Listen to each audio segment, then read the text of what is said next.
One winter evening, Parveen was sitting alone in her old house in a small village. Parveen was around 40 years old and often felt lonely in her large home.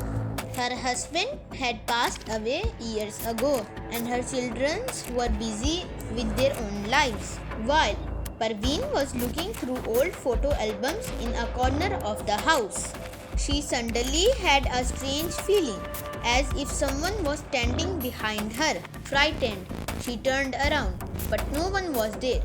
She shook her head, thinking it must have been her imagination.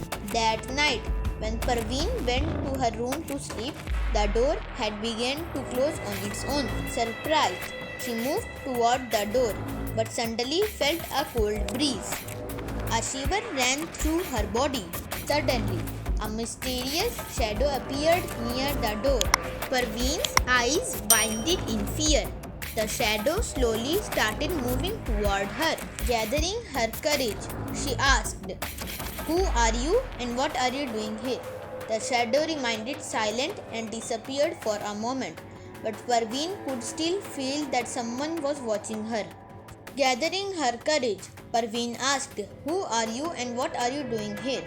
The shadow remained silent and disappeared for a moment, but Parveen could still feel that someone was watching her.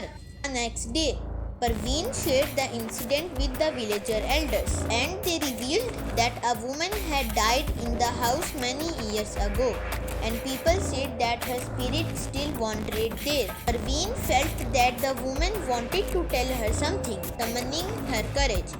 Parveen lit a lamp that night and tried to communicate with the woman's spirit. After a while, the shadow appeared again, but this time it was clear. Parveen softly asked, "What do you want?" The shadow began to speak. "I have not found peace.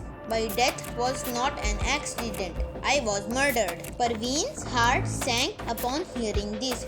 She promised to investigate the matter so the spirit could find justice. Parveen reached out to her late husband's old friend, who was in the police force, and they began investigating the case.